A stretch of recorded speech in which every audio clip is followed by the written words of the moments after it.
फिर से आप सभी का बहुत बहुत स्वागत है हमारे YouTube चैनल पे। आज मैं फिर से आप सभी के लिए बहुत ही महत्वपूर्ण टॉपिक के ऊपर वीडियो लेके आया हूं। आज का जो हमारा टॉपिक होने वाला है वो है क्लास 12 पॉलिटिकल साइंस और टॉपिक का नाम है राष्ट्र में रूस, चीन, इजराइल, भारत, जापान और दक्षिण कोरिया के बारे में जानना है। देखिए, ये आपके सिलेबस में इस बार जोड़ा गया है कि कुछ राष्ट्रों के बारे में आपको पढ़ना यहाँ पे अनिवार्य कर दिया गया है। जो नए सिलेबस आए हैं उसमें आपको इन सभी राष्ट्रों के बारे में पढ़ना जरूरी है। तो आइए शुरुआत करते हैं सबसे पहले स्लाइड से। सबसे पहले स्लाइड में हमने रूस को लिया है, यहाँ पे हम रूस से शुरुआत करेंगे। तो आइए रूस के बारे में जानते हैं। सोवियत संघ के विघटन से पूर्व रूस सोवियत संघ का सबसे बड़ा भाग था, जब तक कि सोवियत संघ टूट नहीं गया था। कब टूटा था? 1991 में, मतलब 1991 में सोवियत संघ का विघटन हो गया था। जब तक सोवियत संघ का विघटन नहीं हुआ तब तक सोवियत संघ में रूस जो था वो सबसे बड़ा भाग था, सबसे बड़ा वर्चस्वशील देश था। 1991 में क्या हुआ? सोवियत संघ के विघटन के पश्चात रूस सोवियत संघ का उत्तराधिकारी बना। 1991 में क्या हो गया? सोवियत संघ टूट गया और सोवियत संघ के टूट जाने के बाद जो रूस था वो सोवियत संघ का उत्तराधिकारी बना। कहने का तात्पर्य ये है कि सोवियत संघ की जिम्मेदारी जो है वो किसने उठाई? रूस ने उठाई। यह एक शक्तिशाली देश है, इसमें कोई दो राय नहीं है कि रूस वाकई में एक शक्तिशाली देश है।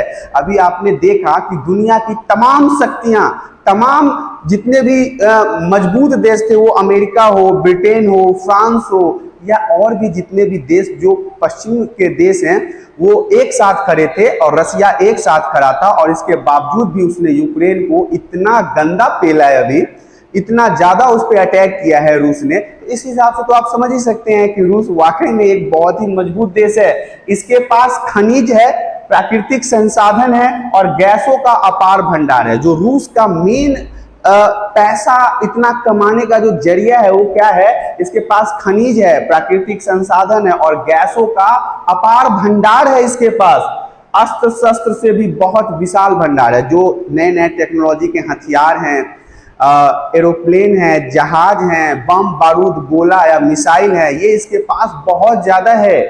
रूस परमाणु शक्ति संपन्न देश में भी आता है। रूस के पास परमाणु हथियारों का भी जखीरा है, जो भी आपने न्यूज में देखा होगा कि कैसे वो अपने हथियारों के माध्यम से यूक्रेन को तबाह कर दिया।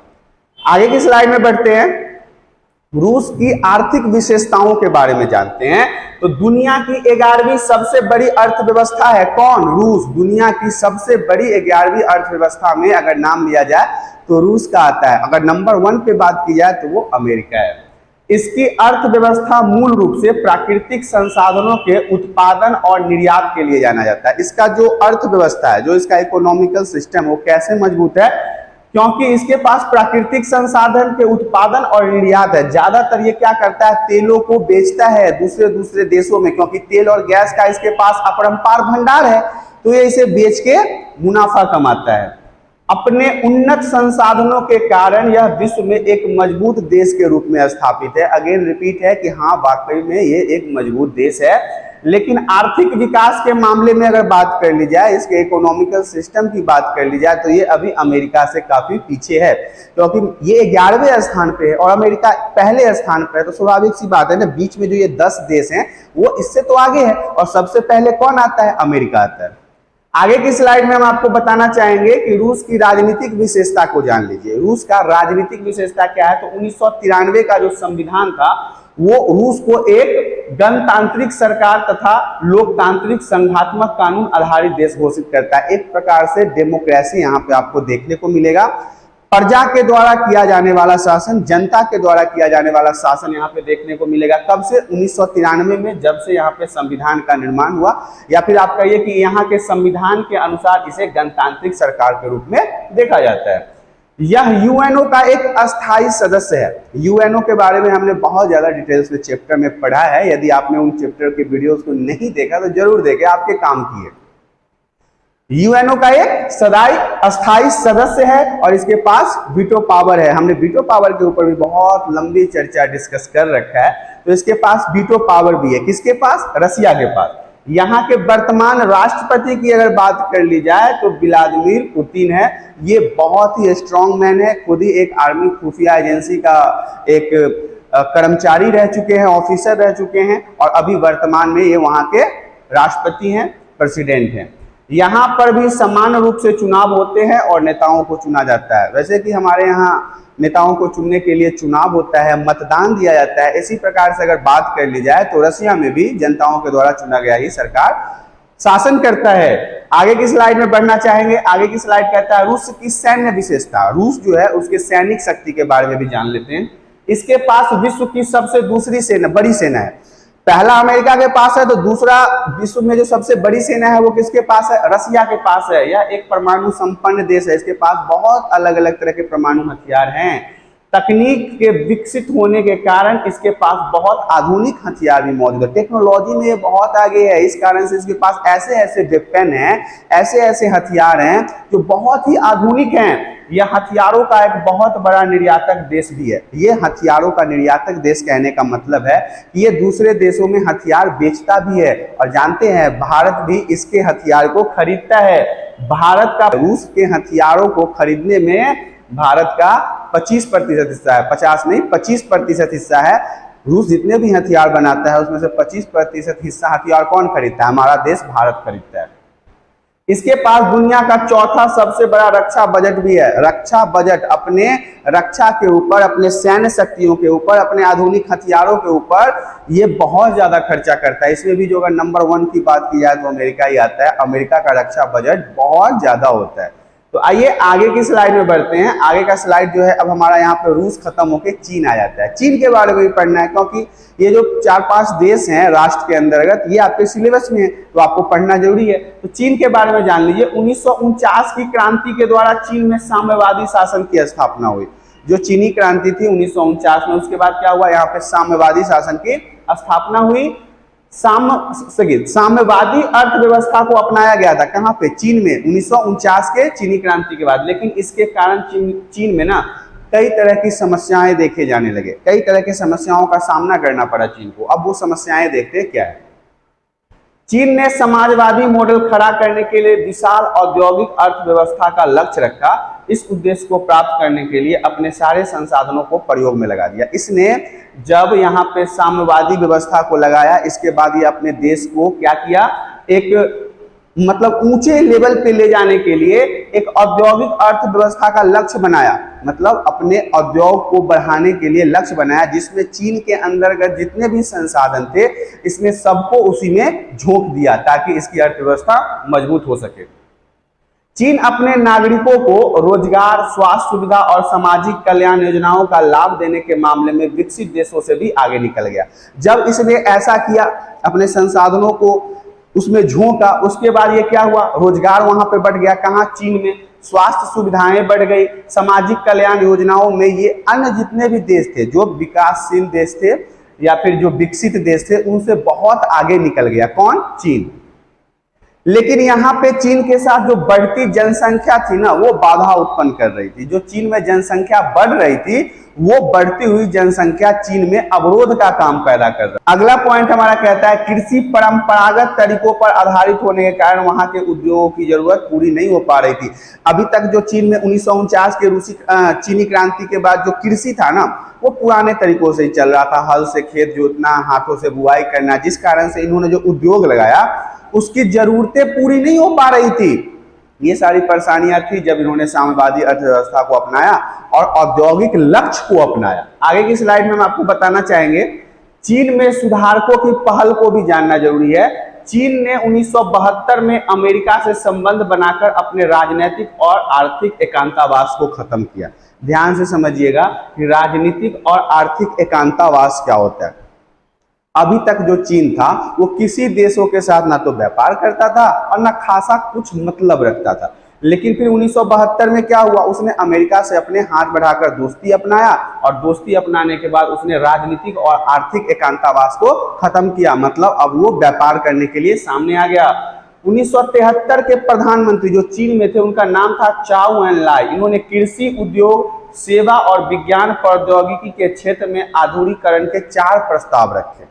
इन्होंने अपने देश को उन्नत बनाने के लिए 4 प्रस्ताव लाया इन्होंने, जिसमें इन्होंने विज्ञान को आगे बढ़ाया, उद्योग को बढ़ाया और प्रौद्योगिकी को और आधुनिकीकरण किया, अपने देश को और ज्यादा डेवलप और नई टेक्नोलॉजी के साथ काम करने के लिए विकसित किया। 1978 में क्या हुआ, तत्कालीन नेता डेंग शाओपिंग ने चीन के आर्थिक सुधार को और खुले द्वार की नीति की घोषणा की। खुले द्वार कहने का मतलब है कि अब जो चीन है अपने अंदर सभी देशों को व्यापार करने के लिए आमंत्रित करेगा और वो भी अब दूसरे देशों के साथ व्यापार करेगा। इस तरह से उसने खुले द्वार की नीति अपनाई। 1982 में खेती को निजीकरण कर दिया गया, प्राइवेट कर दिया गया, जिससे खेती में भी सुधार लाया जा सके। 1998 में क्या हुआ, उद्योगों का निजीकरण कर दिया, जिसने भी फैक्ट्री थे, व्यापार थे, बिजनेस थे, उनको भी प्राइवेट कर दिया और चीन 2001 में विश्व व्यापार संगठन में शामिल हो गया। चीन जो है वो 2001 में विश्व व्यापार जो संगठन है, जो ग्रुप है, उसमें भी शामिल हो गया। इस तरह से आपने चीन में सुधारकों की पहल को भी देखा है। आगे की स्लाइड में बढ़ते हैं, चीनी सुधारकों के नकारात्मक पहलू। अब जो चीन में सुधार के लिए जो पहल उठाए गए उसमें कुछ आलोचना भी हुई उसकी कि नहीं ये काम सही तरीके से नहीं चल रहा है, या फिर ऐसा कौन कौन सा काम था जो चीन के सुधारकों के पहल के बाद नकारात्मक पॉइंट के रूप में उभर के आता है। तो सबसे पहले सुन लीजिए कि वहां आर्थिक विकास का लाभ समाज के सभी सदस्यों को प्राप्त नहीं हुआ। जो ये सुधारक काम कर रहे थे, इससे चीन के अंदर बसे सभी लोगों को फायदा नहीं हो रहा था। पूंजीवाद तरीकों को अपनाए जाने से बेरोजगारी बढ़ी। जब सब कुछ प्राइवेट हो गया तो ये पूंजीवाद की तरफ इशारा करता है। जब प्राइवेट हो गया उसके बाद यहाँ पे क्या हुआ, बेरोजगारी बढ़ गई, कामकाज में बहुत ज्यादा गिरावट देखने को मिला, बहुत सारे लोग बेरोजगार हो गए। गांव एवं शहर और तटीय एवं मुख्य भूमि पर रहने वाले लोगों के आय के बीच में अंतर बढ़ गया। जो शहर में रहते थे और जो गांव में रहते थे, इनके बीच कमाई में बहुत ज्यादा फर्क देखने को मिल रहा था। शहर के लोगों को ज्यादा आमदनी और गांव के लोगों को कम आमदनी हो रहा था। बेरोजगारी बढ़ रही थी, गरीबी बढ़ रही थी, इन दोनों के बीच की खाइयां बढ़ रही थी। विकास की गतिविधियों ने पर्यावरण को काफी हानि पहुंचाई। ये नए नए तरीके से ये लोग विकास कर रहे थे, डेवलप कर रहे थे, फैक्ट्रियां लगा रहे थे, इसमें पर्यावरण को बहुत ज्यादा क्षति पहुंचा। आज भी आपको पता होगा कि चीन में प्रदूषण लेवल जो है वो इतना ज्यादा है कि मतलब जो इंटरनेट के माध्यम से जानकारी मिलती है, कहा जाता है कि वहां पे सांस लेना मुश्किल हो रहा है लोगों को, इतना ज्यादा प्रदूषण फैल रहा है चीन में। चीन के प्रशासनिक और सामाजिक जीवन में भ्रष्टाचार बढ़ा। चीन के जो नेता थे, जो चीन के सिस्टम के शासन के राजनीतिक जीवन में जितने भी बड़े बड़े लेवल के नेता थे या फिर आपके जितने बड़े बड़े सरकारी ऑफिसर थे, इनमें करप्शन बढ़ गया, भ्रष्टाचार बढ़ गया, ये घूसखोर हो गए, पैसे लेने लगे। इस तरह से यहाँ पे चीन सुधारकों का नकारात्मक पहलू भी आपको देखने को मिला है। आगे की स्लाइड में बढ़ते हैं। आगे का स्लाइड हमारा भारत के बारे में। अब हम भारत के बारे में जानते हैं, इंडिया के बारे में जानते हैं, हिंदुस्तान के बारे में जानते हैं। 21वीं सदी में भारत को एक महाशक्ति के रूप में देखा जा रहा है। 21वीं सदी में भारत भी अब किसी देशों से कमजोर नहीं है, अब ये भी एक महाशक्ति के रूप में उभर के आ रहा है। आज के समय में पूरा विश्व भारत की शक्ति तथा उसके उदय का अनुभव कर रहा है। जिस भारत को पहले शायद आज से 20 साल, 25 साल, 30 साल पहले, अब एक देश के नाम पे तो पूरी दुनिया जानता है कि भारत भी एक देश है। इसके भी कुछ कारण है कि यहाँ की जनसंख्या बहुत ज्यादा है, इसलिए यहाँ पे हमने गुलामी की जिंदगी जी है। पहले इससे कुछ दिन पहले अंग्रेजों का गुलामी किया, उससे पहले मुगलों का किया, उससे पहले हिंदी शासकों का किया, और अभी हम कुछ गद्दार राजनीतिक पार्टियों की गुलामी कर रहे हैं। कहीं ना कहीं हम गुलामी हैं। अगर कोई ये कह दे कि हम आजाद हैं, तो हम आजाद तो न पहले थे न अब हैं, और शायद हम आगे भी आजाद नहीं होंगे। किसी न किसी राजनीतिक पार्टी के गुलाम हम बन के ही रहेंगे।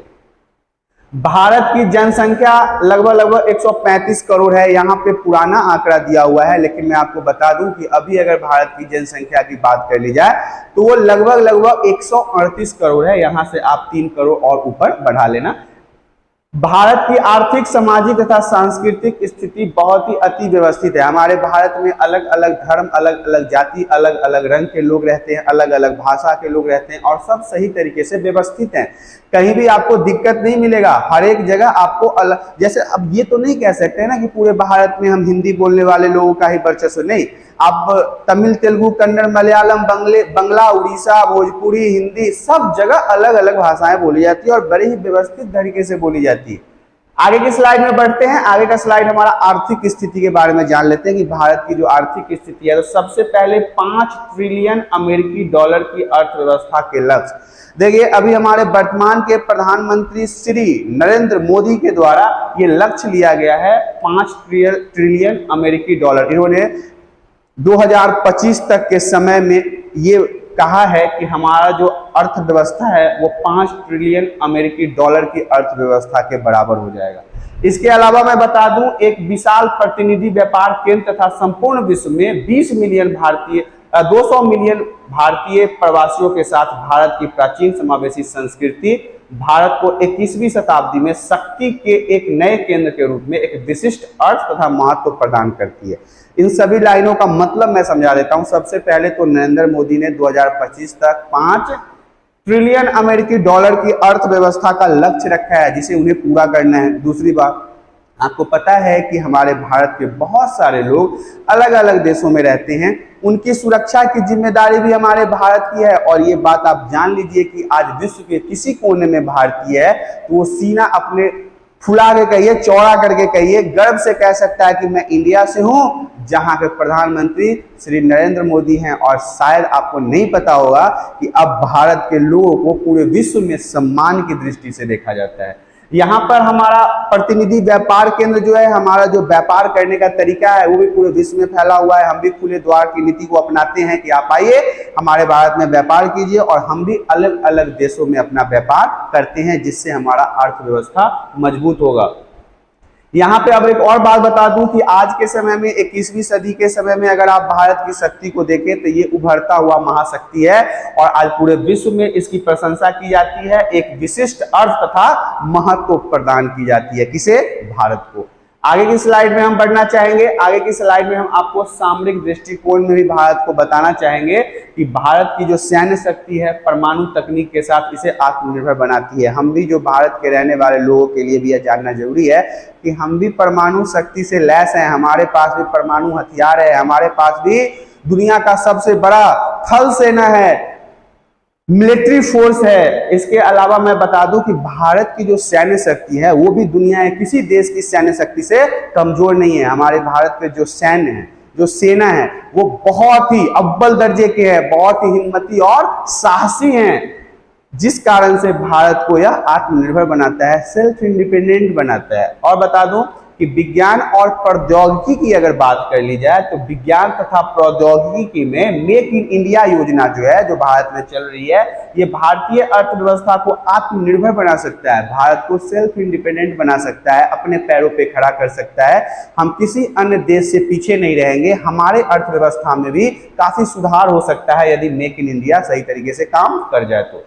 यह सभी परिवर्तन वर्तमान विश्व में भारत को शक्ति का एक महत्वपूर्ण केंद्र बनाता है। मैंने कई बार बोल दिया ये बात कि अभी के समय में 21वीं सदी में जो है भारत को एक उभरती हुई महाशक्ति के रूप में देखा जा रहा है। आगे की स्लाइड में बढ़ते हैं। आगे का स्लाइड, चीन के साथ भारत का संबंध। जो चीन है हमारा पड़ोसी देश, इसके साथ भारत का कैसा संबंध है विवाद के मामले में? समझते हैं ना, झगड़ा लड़ाई के मामले में हमारा संबंध चीन के साथ कैसा है? तो अच्छे नहीं है, क्योंकि 1950 में चीन द्वारा तिब्बत को हड़प लिया गया। 1950 में चीन ने ना तिब्बत को हड़प लिया। पहले तिब्बत भारत का अंग हुआ करता था। भारत चीन सीमा पर बस्तियां बनाने के फैसले से दोनों देशों के संबंध एकदम बिगड़ते गए। ये जो है चीन, वो अक्सर क्या करता है, हमारा जो बॉर्डर वाला इलाका है उस पर अपने बस्तियां बनाने की कोशिश करता रहता है, जिससे हमारे संबंध इसके साथ बिगड़ते जा रहे हैं। चीन ने 1962 में लद्दाख और अरुणाचल प्रदेश पर अपने दावे को जबरन स्थापित करने के लिए भारत पर आक्रमण भी कर दिया। 1962 में आपको पता है, मैंने चैप्टर में पढ़ा है कि चीन ने हम पर अटैक भी कर दिया। सरदार वल्लभ भाई पटेल ने समझाया भी था कि भाई करने वाला है, लेकिन इन्होंने सुना नहीं। कौन? पंडित जवाहरलाल नेहरू ने। अभी आया कि चीन ने लद्दाख और अरुणाचल प्रदेश पर अपना कब्जा करने का सोचा, और इस कारण से भी भारत और चीन का जो संबंध है वो बिगड़ता जा रहा है। चीन द्वारा पाकिस्तान को मदद किया जाता है। हमारा दुश्मन देश है पाकिस्तान, चीन उसको ना हमेशा मदद करता है, उसकी हेल्प करता है पैसे से, असला बारूद से। इन सब कारण से भी भारत का जो संबंध है वो चीन के साथ अच्छा नहीं है। चीन जो है वो भारत को परमाणु परीक्षण करने से विरोध करता है। हमारे यहाँ जब भी परमाणु परीक्षण की बात आती है ना, तो चीन इसका विरोध करता है, क्योंकि चीन को लगता है कि यह भी परमाणु शक्ति और ज्यादा बढ़ा लेगा तो ये हमारे टक्कर का आ जाएगा, इसलिए वो हमेशा भारत का विरोध करता है परमाणु परीक्षण में। संयुक्त राष्ट्र संघ ने आतंकी संगठन जैश ए मोहम्मद पर प्रतिबंध लगाने वाले प्रस्ताव को पेश किया, लेकिन चीन द्वारा वीटो पावर का प्रयोग करके यह प्रस्ताव निरस्त कर दिया गया। जब संयुक्त राष्ट्र ने आतंकवादी संगठन को निरस्त करने का फैसला लिया तो इसके पास तो वीटो पावर है, तो इसने क्या किया, वीटो पावर लगा के इस प्रस्ताव को निरस्त करवा दिया, जिस कारण से भी भारत का संबंध चीन के साथ अच्छा नहीं है। आगे की स्लाइड में बढ़ते हैं। अब हम चीन के साथ भारत के कुछ अच्छे संबंध के बारे में बात करते हैं। कुछ अच्छे संबंध क्या हैं जो हमारे और चीन के साथ चल रहा है। तो 1970 के दशक में क्या हुआ, चीन के नेतृत्व बदलने के बाद, जब 1970 में चीन का नेतृत्व बदल गया तो वैचारिक मुद्दे की जगह व्यवहारिक मुद्दे प्रमुख हो गए। हमारे व्यवहार ज्यादा माननीय हो गए, ज्यादा मतलब वहां पे आप कह सकते हैं कि पहले के जो विचारिक मुद्दे थे वो खत्म होके हमारा आपस में कैसा विचार है, व्यवहार है, इसके ऊपर हम लोगों ने काम करना शुरू किया। 1988 में प्रधानमंत्री राजीव गांधी चीन की यात्रा किए और सीमा विवाद जो था, जो अरुणाचल प्रदेश का हो, लद्दाख का हो या तिब्बत का हो, उस पे यथा स्थिति बनाए रखने का बात किया गया कि अभी अब जैसा है वैसा ही चलने दीजिए, अब आगे इस विवाद को मत बढ़ाइए। अब विवाद क्या बढ़ाएगा, चीन ने तो ऑलरेडी बहुत सारे जगहों पर कब्जा कर लिया था, तिब्बत को हथिया लिया था, तिब्बत के बाद अरुणाचल प्रदेश पर अपना अटैक करना शुरू कर दिया था, लद्दाख के बहुत सारे हिस्से को उसने अपने कब्जे में लेने के सोच लिया। तो इस तरह से दोनों देशों ने सांस्कृतिक आदान प्रदान, विज्ञान और तकनीक के क्षेत्र में परस्पर सहयोग और व्यापार के लिए सीमा पर 4 पोस्ट खोलने हेतु समझौते किए। ये एक अच्छी बात है कि हमारे और चाइना के बीच में सांस्कृतिक आदान प्रदान होता रहता है, विज्ञान का आदान प्रदान होता रहता है, साथ ही साथ बता दूं कि आपस में हम परस्पर सहयोग भी करते रहते हैं, और व्यापार के लिए सीमा पर ना जो बिजनेस है उसके लिए हमने सीमा पर 4 पोस्ट खोल रखे हैं, ताकि एक देश से दूसरे देश में व्यापार होता रहे। आगे की स्लाइड में बढ़ते हैं। अब इजराइल के बारे में जानना है। यहाँ पे हमने और सारे कंट्रीज के बारे में जान लिया, अब हम इजराइल के बारे में जानते हैं। विश्व मानचित्र पर एक बिंदु के समकक्ष, कहने का तात्पर्य यह है कि अगर मानचित्र आप देखेंगे तो आपको एक बिंदु जैसा इजराइल दिखेगा। बहुत छोटा देश है, बहुत छोटा देश है। प्रतिबिंब इजराइल अर्थव्यवस्था के अतिरिक्त विज्ञान और प्रौद्योगिकी, रक्षा तथा गुप्तचर मामलों में 21वीं शताब्दी के विश्व में एक शक्तिशाली राष्ट्र के रूप में प्रकट हुआ है। एक बिंदु सा दिखने वाला देश इजराइल को आप एक बिंदु मत समझिएगा, क्योंकि 21वीं सदी में यह इतना शक्तिशाली है कि अभी के समय में किसी भी महाशक्ति से वो टकरा सकता है। यहाँ पे मैं बता दूं कि उसकी अर्थव्यवस्था इतनी शानदार है, इतनी अच्छी अर्थव्यवस्था है उसकी। इसके अलावा विज्ञान भी उसका बहुत टॉप लेवल का है, प्रौद्योगिकी उसकी बहुत टॉप लेवल की है, रक्षा जो उसके सेना है ना वो भी बड़े टॉप लेवल के हैं, और गुप्तचर की अगर बात कर ली जाए, उसके गुप्तचरों की जो पूरे विश्व में फैले हुए हैं वो तो नंबर 1 है। 21वीं शताब्दी में वो विश्व का एक शक्तिशाली राष्ट्र के रूप में उभर कर आया है। एक छोटा सा देश इतना शक्तिशाली कैसे हो सकता है, आप समझ लीजिए। उसकी टेक्नोलॉजी कितनी हाई है, चारों तरफ से इस्लामिक कंट्री से घिरे रहने के बाद किसी भी इस्लामिक कंट्री की इतनी हिम्मत नहीं होती कि इजराइल को आंख उठा के देखे, क्योंकि कई बार इस्लामिक कंट्री के आतंकवादियों ने कोशिश किया है कि इजराइल पे हमला करे, लेकिन क्या होता है, जब भी वो ऐसा सोचते हैं इजराइल उनके घर में घुस के उनको मारता है। पश्चिमी एशियाई देशों के ज्वलंत राजनीति के मध्य स्थित इजराइल अपनी सदस्य क्षमता, रक्षा कौशल, तकनीकी नवाचार, औद्योगिकीकरण तथा कृषि विकास के कारण वैश्विक राजनीति क्षेत्र में एक नई ऊंचाइयों पर पहुंच चुका है। अब इजराइल के इतने ऊपर उठने के क्या कारण है? देखिए, इजराइल जो है वो अभी के समय में रक्षा कौशल, उसके जो मिलिट्री है या इंटेलिजेंस है, ये वो इतनी तगड़ी है कि वो किसी देश से भी लड़ने के लिए सक्षम है। तकनीकी नवाचार मतलब उसका जो आधुनिकीकरण है, उसका जो अब अभी कह सकते हैं जितनी भी टेक्नोलॉजी आ रही है उसकी इतनी अच्छी है, इतनी हाई है, इतनी अपडेटेड है। औद्योगिकीकरण, औद्योगिकीकरण कहने का मतलब है उसके जितने भी फैक्ट्री या फिर आप जितनी मिशनरी लगाई जा रही है वो भी बहुत ज्यादा अच्छी हो रही है। कृषि करने का जो तरीका है, जो खेती करता है वो भी बहुत ही अपडेटेड तरीके से करता है। इस कारण से अभी के समय में यह नई ऊंचाइयों पर पहुंच गया। कौन? इजराइल। स्लाइड में बढ़ते हैं। आगे का स्लाइड हमारा कहता है जापान के बारे में। जापान को भी जानना जरूरी है। जापान के पास प्राकृतिक संसाधन ज्यादा नहीं है, इसके पास में प्राकृतिक संसाधन तो नहीं है, लेकिन वह ज्यादातर कच्चे माल का आयात करता है, खुद खरीदता है, दूसरे देशों से कच्चे माल ये खरीदता है। इसके बावजूद दूसरे विश्व युद्ध के बाद जापान में बड़ी तेजी से प्रगति की है। आपको पता है कि अमेरिका ने इसके 2 शहर हिरोशिमा और नागासाकी पर बम गिरा दिया था। इसके बाद भी जापान बहुत तेजी से प्रगति कर रहा है। जापान 1964 के आर्थिक सहयोग तथा विकास संगठन, जिसका नाम था organisation for economic cooperation and development, जिसे इंग्लिश में OECD कहते हैं, इसका सदस्य बन गया था। कब ये बना था? 1964 में। कौन बना था? जापान बना था। 2017 में जापान की अर्थव्यवस्था विश्व की तीसरी सबसे बड़ी अर्थव्यवस्था थी। अगर 2017 में इसके अर्थव्यवस्था की बात की जाए जापान की, तो ये विश्व की सबसे तीसरी अर्थव्यवस्था में आता था। एशिया के देशों में अकेला जापानी एक ऐसा देश है जो G7 के देशों में शामिल है। G7 जो ग्रुप है उसमें जापानी एक ऐसा देश है जो उसमें शामिल है। आबादी के लिहाज से विश्व में इसका 11वां स्थान है। पूरे विश्व में अगर देशों की अगर बात कर ली जाए आबादी में, जनसंख्या में, तो जापान जो है वो 11वें नंबर पे आता है। पहले नंबर पर चाइना, दूसरे नंबर पे भारत आता है। परमाणु बम की विषमता झेलने वाला एकमात्र देश जापान है। आपको तो मैं अभी बताया हूं ना कि अमेरिका ने इसके ऊपर 2 शहरों जैसे हिरोशिमा और नागासाकी था, उस पर बम गिरा दिया था, परमाणु बम, जिसका नाम लिटिल बॉय और फैटमैन था। जिसके बाद यह बहुत ज्यादा विभीषिका को झेला। अब देखिए इसके अंदर बहुत सारी परेशानियां होने लगी, बहुत तरह की दिक्कतें हुई। अब आपको पता है किसी देश पे अगर आप परमाणु बम गिरा देते हो तो उस पर आपको किस तरह का असर देखने को मिलता है। जापान संयुक्त राष्ट्र संघ के बजट में 10% का योगदान करता है। ये जो संयुक्त राष्ट्र संघ का बजट है, इसमें 10% का जो योगदान है वो सिर्फ और सिर्फ जापान के द्वारा किया जाता है।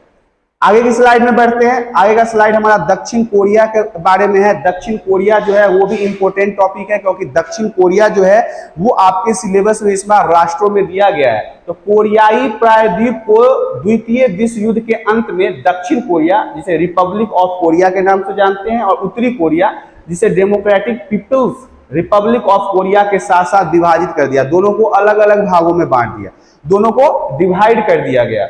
1950 से 1953 के दौरान कोरियाई युद्ध और शीत युद्ध काल की गतिशीलता ने दोनों पक्षों के बीच प्रतिद्वंदिता को तेज कर दिया। 1950 से 1953 के बीच क्या हुआ?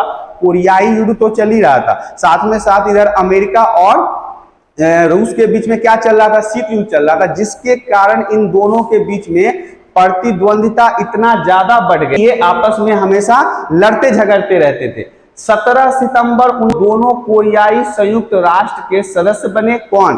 17 सितंबर 1951 को दोनों कोरियाई, मतलब ये दोनों देश जो थे ये संयुक्त राष्ट्र के सदस्य बने। इसी बीच दक्षिण कोरिया एशिया में सत्ता के केंद्र के रूप में उभरा। अब देखिए दक्षिण कोरिया की अगर बात कर ली जाए तो ये एशिया में एक अपना प्रमुख स्थान लेके उभरा है, बहुत ही अहम स्थान लेके उभरा है। 1960 के दशक में क्या हुआ? 1960 के दशक से 1980 के दशक में, ये जो 20 साल का समय है, इसमें क्या हुआ? इसकी आर्थिक शक्ति के रूप में तेजी से विकास हुआ। इसके दक्षिण कोरिया की आर्थिक शक्ति, इकोनॉमिकल सिस्टम में आप कहिए, बहुत ज्यादा विकास हुआ।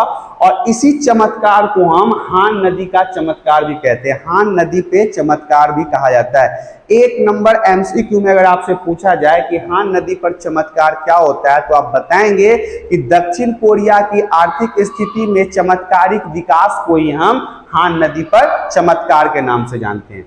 अभी के समय में आपने सैमसंग, LG और हुंडई जैसी कंपनियों का नाम जरूर सुना होगा कि हर एक आदमी के हाथ में आपको सैमसंग, LG जैसे कि हर घर में किसी न किसी रूप में आपके पास कोई ना कोई ऐसा प्रोडक्ट होगा जो सैमसंग और LG का होगा। जिस फ्लैट पैनल पे मैं आपको आज पढ़ा रहा हूं ये भी सैमसंग का है, तो आप समझ रहे होंगे कि हर घर में किसी न किसी रूप में सैमसंग, LG और ना तो हुंडई की जैसी बड़ी बड़ी कंपनियों का कोई ना कोई प्रोडक्ट आपके पास होगा। ये सभी दक्षिण कोरियाई ब्रांड भारत में प्रसिद्ध हो गए। हालांकि ये सब कंपनी कहाँ के हैं? दक्षिण कोरिया के हैं, लेकिन हमारे भारत में इसका व्यापार बहुत अच्छे तरीके से चल रहा है। भारत और दक्षिण कोरिया के बीच कई समझौते उनके बढ़ते वाणिज्यिक और सांस्कृतिक संबंधों को दर्शाते हैं।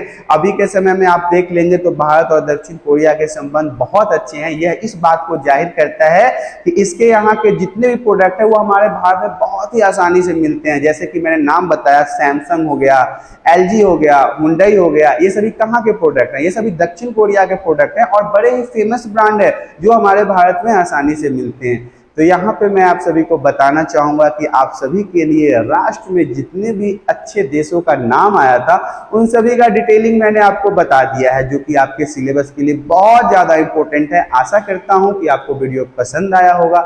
यदि वीडियो पसंद आया है तो वीडियो को लाइक करें, चैनल पे पहली बार आए तो चैनल को सब्सक्राइब करें। हम आपके साथ फिर रूबरू होंगे अगले वीडियो के साथ, तब तक के लिए इजाज़त दीजिए। धन्यवाद।